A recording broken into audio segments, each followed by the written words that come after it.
يتصرفون بأقصى درجات القوة. وقاطعه رئيس الوزراء السوفيتي كوسيجين قائلا إن الاتحاد السوفيتي لا يتصرف بضعف. ورد بوميديان: بل إنكم تتصرفون بمنتهى الضعف، وإذا كنتم تتصورون أنني جئت إلى هنا لكي أجاملكم فإني لن أفعل ذلك. لقد جئت لأحدثكم بالحقيقة، والحقيقة أننا لسنا وحدنا الذين هزمنا، وإنما أنتم هزمتم أيضا في نفس الوقت معنا بل قبلنا. وإذا كنتم لا ترون أن ميزان القوى العالمية قد تحول لصالح الناحية الأخرى فهذه مصيبة، وإذا كنتم ترون ذلك ولا تفعلون شيئا فهذه مصيبة أكبر. وأنتم أكثر من غيركم تعرفون مدى الدور الذي قام به الأمريكيون مع إسرائيل، كما أنكم تعرفون أن جزءا كبيرا مما تحملناه كان مقصودا به وجودكم ونفوذكم المعنوي في المنطقة.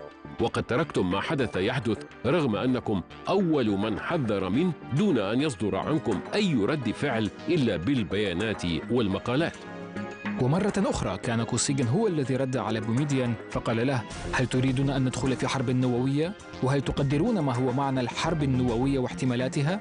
ورد بوميديان قائلا: إن هذا كلام كان ينبغي أن تفكروا فيه قبل الأحداث وليس بأثر رجعي بعدها. وهنا تدخل الأمين العام بريجنيف في الحديث فقال مخاطبا بوميديان بالرفيق: إن الاتحاد السوفيتي لم يكتفي بالبيانات والمقالات، وإنما قدم لأصدقائه العرب ما يحتاجون إليه من سلاح، ولكنهم لم يحسنوا استعماله.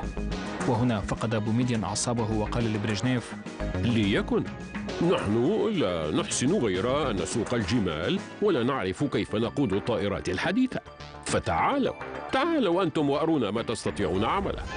وتكهرب جو الاجتماع واقترح بريجنيف رفع الجلسة لاستراحة قصيرة وبعدها يستأنفون النقاش.